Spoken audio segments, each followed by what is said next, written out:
Radius Bootcamp. I almost forgot. Today I'm letting Radius do the heavy lifting for me because it can through automated workflows. So today we're going to dive in so you can see how you can get back to pumping some cranberry sauce and vegetable barley um, instead of having to sit all day at your computer. So let's dive in and see how you can make the most out of your automations. This is one of my favorite videos we'll probably do all week because I love workflows. P.S. I also love not having to do my job. No, I do love my job, but I love the fact that radiusbob can send you guys out emails on a schedule. It can put you into my call queues. I can really just look at my call queues, see what I need to do each day, and roll those calls for myself. And then I'm able to change your status in the system, which can trigger a new set of workflows. I'm going to show you this in depth with specific examples today. So let's first look at the possibilities. Here you can see I've added in a ton of workflows into this demo already. You can have as many as you want, and the more relevant they are to the specific leader client disposition or grouping or whatever it is, the better this will be for you. Let's click Add Workflow and we can see what a trigger is. So this first part in Create Workflow is the trigger. By trigger, I mean how is this workflow and all of its actions going to be triggered? So if this was for a new lead,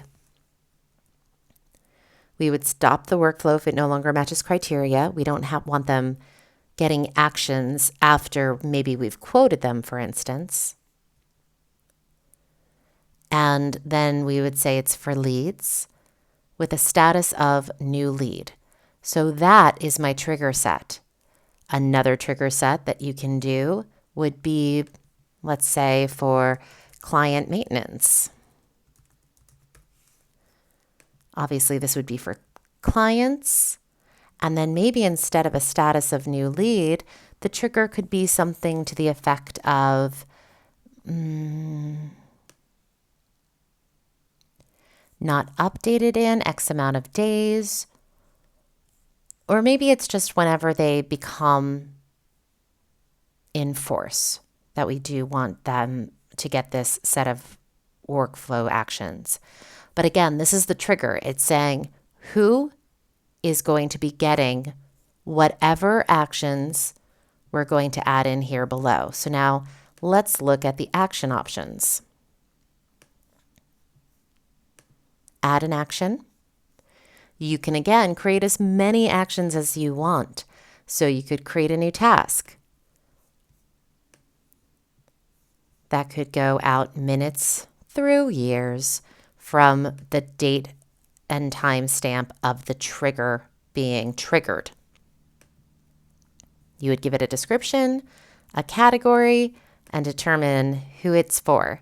Is it for the assigned user or a specific team member on your team that has a profile within your Radius account? You can send an email, again, minutes through years, to the assigned agent, to the leader of the client, to a specific agent, or even to a specific email address. This is useful if you've got a verification person who might not be in your Radius user profile set, but you still want to send them information in a template form. You would then just choose the email template to send and save that action. You can send a text message. You can utilize these snippets to customize the text message. Again, sending to the assigned agent, leader, client, or a specific agent. You can add or remove a tag, reassign an agent. So maybe if this was a lead that had been in the system for a couple of days, you might want to reassign that agent. And you can do it in an auto assign round robin fashion. You could move it to unassigned or set it to the specific team leader. You could reassign a record status. So maybe if the trigger was that if it hadn't been updated in 5 days and it was a lead with a status of final attempt, then you could reassign that record status to not interested. You could add or remove from a call queue, and you'll select the call queue. And then HTTP trigger. This is more complicated. I'm not going to go in depth with this today, but if you have questions on that, definitely let me know because it is an option. We covered a little bit in the automated workflow video tutorial, the specific instructions about it, but I want to focus on what most people are going to be using. Now that we've seen the actions, hopefully you can see why doing this mostly based off of a status disposition is probably going to help you the most, because as you build out these triggers, you can make them very specific to where that lead or client is in the process. So I like focusing on that aspect. How do I get them from a new lead to a fully paid up and renewed client? So we'll look at the statuses. And we're also going to look at tags, because that's another area where, whereas the statuses are more about where they're in the work process, tags are more about the groupings. So what lead source are they from? Do you want to upsell people to a different policy as well as having your primary policy? So maybe you want to upsell them to auto insurance or dental. Those are the two main ways that you will use the automations in the workflow section, but you can see you've got other options as well for coverage type, carrier, product, state, county, and then even here, before you get to zip code, these are all analytics. So if you go into the way that you can create your analytics tables, you could potentially have some of your own triggers that you build out. Analytics are covered in another section. Again, I don't want to go in crazy depth on that today, but it is a good option for you if you want to send it to people that are in a specific life stage. So maybe they're retirement versus pre-retirement, or to people that are under 26. This is a really good way for you to market to people specific in a life stage or specifically from a lead source. Zip code is another good one if you're trying to create an automation for a specific area within the system. So I'll go into that specifically in a little while. But let's go and build some of these things that we're going to need to create a really good set of workflows. So I want to take a little time and focus on the group status options and status options. This is all covered in a specific instructional video, but I do want to highlight this as it's probably the key way you're going to trigger your automations. Go to Group Status option, click Edit. This is optional. You can just use the default group if you'd like to, but I really like to see a very organized list of status group options. Here you can see I've got agent recruitment, archive, client relationships, clients, centers of influence, leads, personal contacts, seminar. The sort order is if they appear in the listing, which order do they show up as? Do I want to see them in the lead or the client count? Now, obviously, if I have them in as a client themselves, I do want to see them in that client count, and then I'm going to have a count sort order. For leads, I want to see them in the lead count, but I definitely don't want to see them in that client count. For the archive, I don't want to see them in either, so I'm not going to show them. So let me show you how you would add a status option group. If I add a status option group, let me give you that example of archive, because this is something people frequently do want to have. And the sort order could be toward the bottom of the list. So I think I've got a few, so I'll put it to sort order 9. I'm not going to show it in the lead count, and I'm not going to show it in the client count. I would hit create. If this was a status group for, let's say, leads, I'd probably put it to the top of the list, so sort order 1, and I would show it in the lead count, and I'd want that count sort order to be high, so it would be a sort order of 1, and then hit create. Let me quickly show you if I go into leads or clients and I look at this lead status or client status option, you see these groupings in gray. So here's leads versus clients versus client relationships. So this is the sort order I was telling you about. So leads is first, clients is second, client relationships is third, COI, archive, then agent recruitment, and I have got seminar in there too. Below that, to the little bit of the right under the gray are these black status options. So here I've got new lead, second attempt, third attempt, interested but wants follow-up, fourth attempt, needs follow-up, qualified, final attempt, quoted, in underwriting. So we've got this whole work process that's going to help us to market specifically to where they are in their process of us capturing them as a client. So let's see how to build out those status options. If I go back to settings and I go to status options instead of group status options this time, I'm going to go here to status options, click edit. I am going to add a status option. You can kind of see that this looks similar to the group status options, but this is where all the specific dispositions are. So we'll click add status option. I'm going to put it into the archive. I'm going to say, not interested. And I'll put it toward the bottom of the list. I think sort order 5 is fine. I don't want to show it in the lead or the client count, again, because this is an archive and I don't want to consider them a really active lead or client. So I'm going to hit create. And now that status disposition, if we go back to this lead list, will be there. So here in archive, you see not interested. That's what we just created. This area here is where we were talking about that count. So see, there are 0 new leads. There's 1 agent recruitment. That's the count.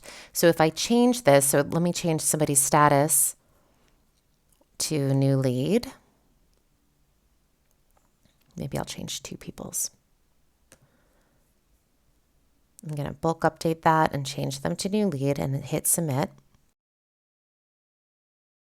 Now I can see in this count that I've got those 2 new leads. So if I wanted to quickly filter and grab my new leads, I would click on that number 2, and now I've got that little filter list for that status of new lead. I'm going to hit reset filters. Okay. The other thing we want to check out is in the settings, we're going to go to account tags. Click edit. This is another wonderful way to group people. So instead of this being about the work process, this is where did they come from? Maybe a lead source, maybe they have a certain kind of grouping. I've got high-risk clients here as a grouping. I also have that pre-retirement or referred by client, seminar, and upsells. So let's create an upsell to flood insurance. Add tag. All right. So maybe what we'll do is also create a tag of flood not covered. Because this is an insurance type that some people really need, but they don't have. And so I'm going to show you an example later of how to build a workflow that would allow you to market to people that you're going to try to upsell to because they're not covered. Or you can also not even market to them, but you can alert them about the fact that they are covered if a flood is coming. Add a tag. And so maybe I'll say flood covered. Add tag. I'm trying to keep these things relevant to what we're going through right now, but I feel like pandemic insurance is not something we need to add in right now. So hopefully we don't. let's focus on something that we could potentially help our clients with and our leads with as well by upselling them to flood if they're not covered, alerting them that you're there for them if they are covered. Okay, the other thing we're going to want to do is build some call queues. So let's go into settings, phone dialer and call queues, edit. You'll have had to set up your phone dialer already, but then we'll go to call queues and let's add a call queue. Let's do an emergency lead list or emergency upsell list. And we'll put this toward the bottom because hopefully we won't need to use this often, and we'll add that to the queue. And then maybe just emergency client check-in because we're amazing people. And again, we're going to make this visible to all users. You can make it visible only to specific users if you wanted to. So this person might be the one who is in charge of that list. But for this moment, we'll just say it's for all users and hit add call queue. And now that's in there. So we've got this emergency upsell and emergency client check-in that we have now in the system. I should also mention, when you're creating all of this back end kind of stuff, all of this admin type of stuff, you only have to do it once and your agents get the benefit of it. So if you're the admin and you have a team, you're going to be able to create all of this for them and they benefit. All they need to know is what kind of trigger to use so that way their automations generate. That's all they need to know. We'll go into that in a little bit once we've built some workflows, but let's now dive into those workflows. Okay, settings. Back to automated workflows, edit, add workflow. So the most likely workflow that you'll do is process-based. So let's do this one as, we'll give it a name of not interested lead. We'll stop it if it no longer matches criteria. This is for leads with a status of not interested. So that's in our archive list. Not interested. Save the workflow trigger. Scroll down. Add an action. We could send them an email maybe every quarter, so maybe every 3 months. We check in with that leader client once they've told us they're not interested and say, I think I made some here for you. Uninterested email number 1. So the template creation would have to be done beforehand in drips. We covered how to do that the other day, so I'm not going to go into it. Add action. And now we can add another email, maybe in 6 months from the trigger. So it's not 6 months from the previous action. It's 6 months from when the trigger happens. So the first time that you label somebody as not interested as a lead. We'll send it to the leader, the client, and then we're going to send them that second email for uninterested. So maybe that's all you do. You could also just send a mass email once a quarter to everybody that was previously a lead but is now not interested. That's another way to do it, but this is a way for you to do it with the system doing it for you on that timeline. Okay, now let's go back to Workflow Home and add a different kind of workflow. Let's do this one as flood warning not covered. So this is going to be for leads and clients because you might have some clients who maybe you've got homeowners insurance or health insurance for, but they don't have flood insurance. And we're going to say that the other trigger is tagged with upsell to flood, or we could do it as, I believe that I also made one for flood not covered. Save that workflow. So that's the trigger that we just set. Now we're going to add some actions. I'm going to add them immediately into my call queue, emergency upsell list. Save that action. I'm now going to add another action of send them a text message. Probably again minute 1 because it's an emergency. Leader client, you'll say, hi, first name. I'm using these snippets below here. I see that your area is in the warning zone for floods this week. Let me know if you've reconsidered going with our flood insurance. Any questions?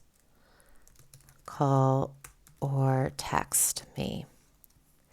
And then you can just put your agent name or agent phone, maybe your agent's cell phone.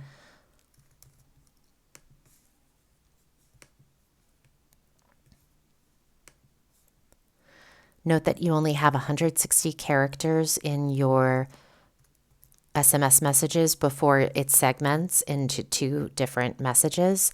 It'll still appear well for the leader, the client that's receiving the message, but it will segment, which means that if you are near to going over your 2,000 allotted SMS messages per month in your account, that you might need to purchase SMS credits if you've got a very long message that you're sending out to a lot of people.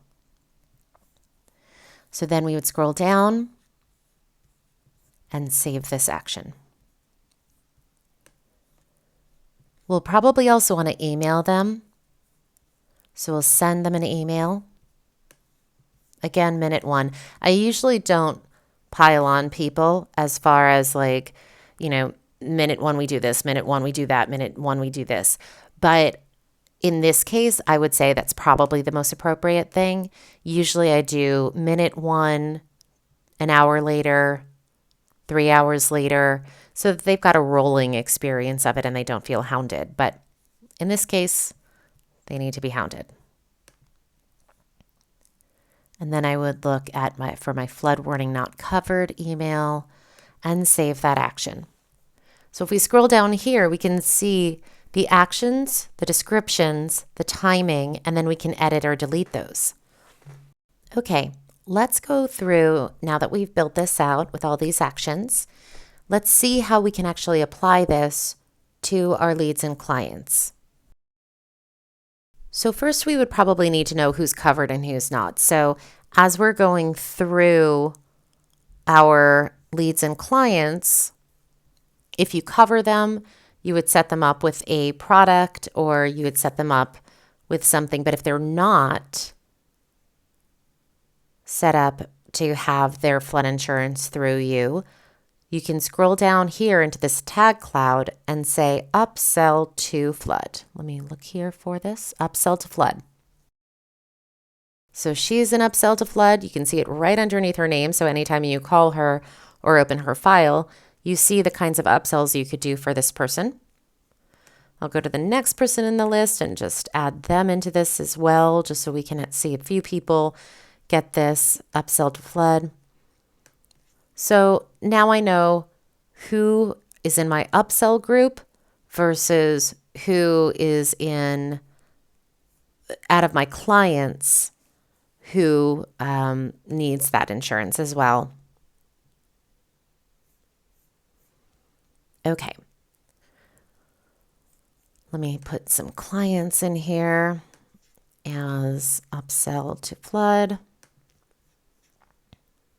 Okay. So now let's go into reports. We're going to do this for leads and for clients.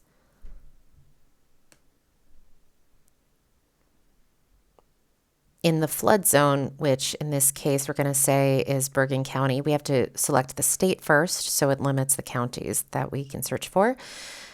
I'm picking on Bergen County because that's where I'm originally from.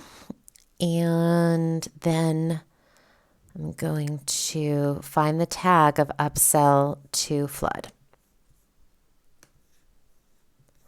And then I'm going to hit generate report.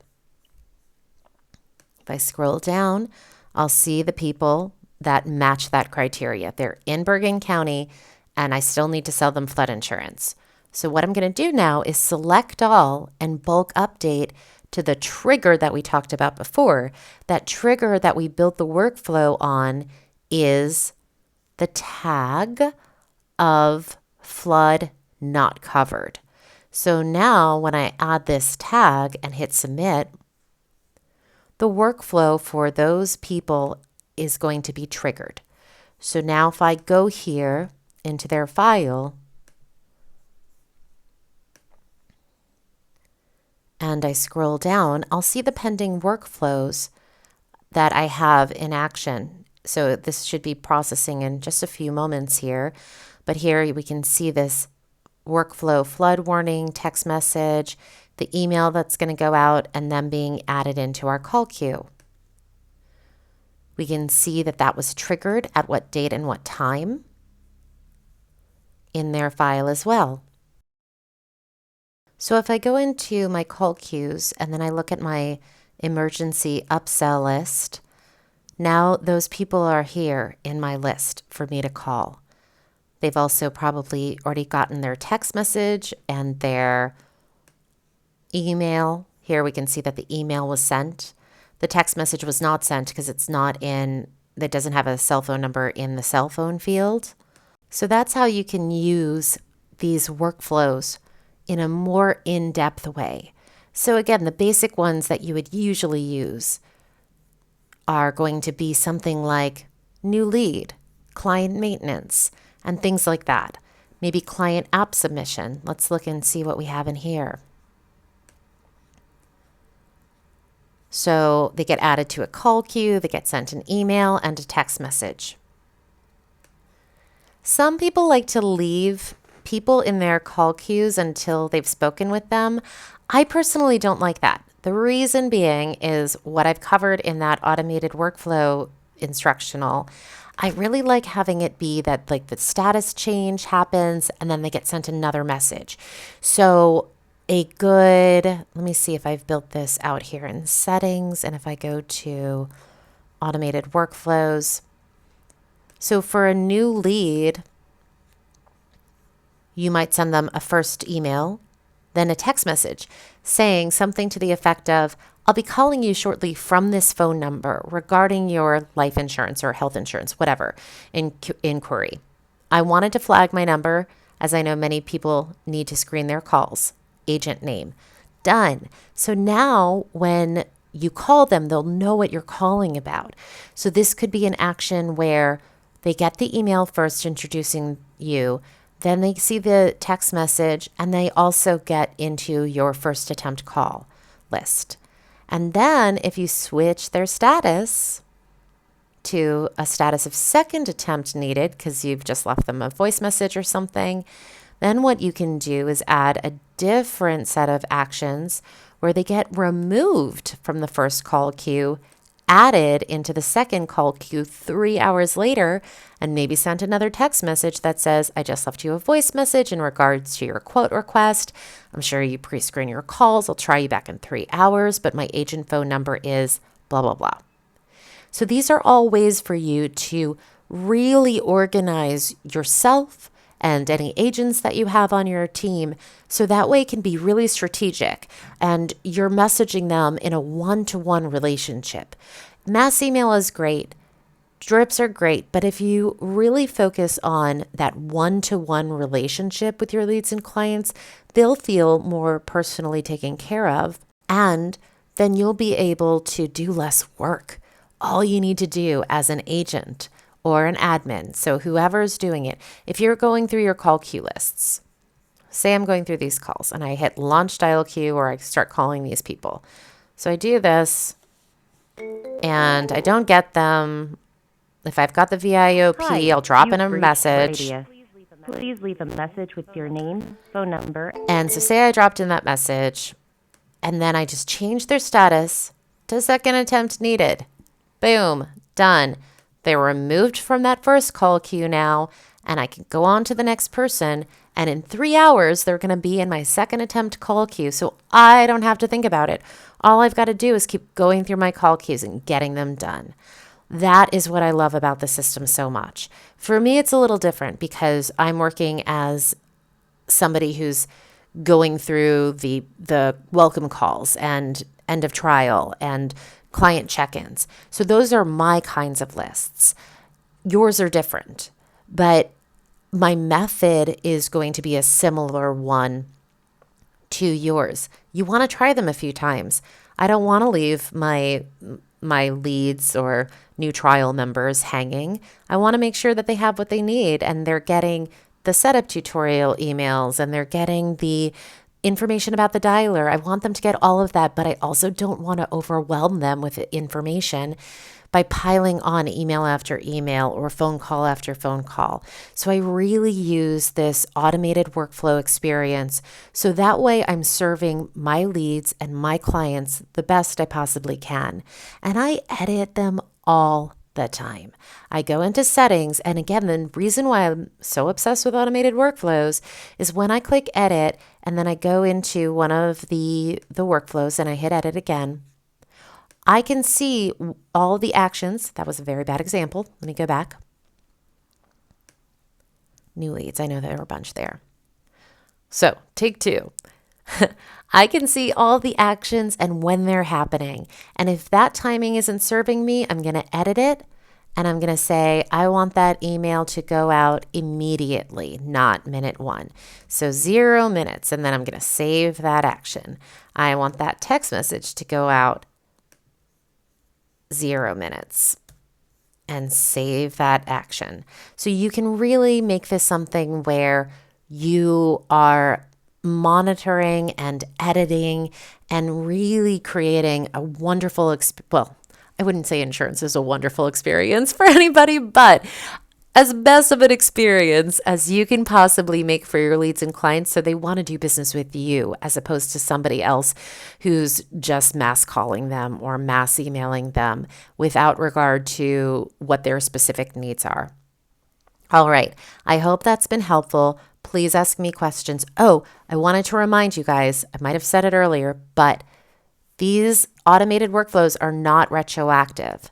So if you need to, push people into something where, remember about that flood warning tag that I had, you're going to also probably want to select those people again, do another little search. And when that flood warning is done, then you're going to want to bulk update them and remove them from that tag. Or you're going to want to add them to a different status so that way the next part of the workflow is triggered. So just make sure that you're really, as you're going through things, you're removing the trigger or you're adding in the new one. For the example of the emergency list, what I would do in this case would be that as I call them, I would remove them from that call queue, and then I would also remove them from whatever tag, so flood not covered or upsell to flood, whichever that tag was, it was the flood not covered. So I would remove that flood not covered tag so that way they don't get that messaging. Maybe like if I need to warn them again about this, then I can do the same trigger again and they would receive the same messaging. So if they still haven't signed up, the next flood, maybe they will. So that's the scoop. Keep me posted on questions. I'm sure you'll have a lot. Just a reminder to use our help app to submit your questions. So at the bottom of every page in Radius, you'll see this little blue help app. Click on that. Ask a conversation, search for articles. You know what to do. Have a great day.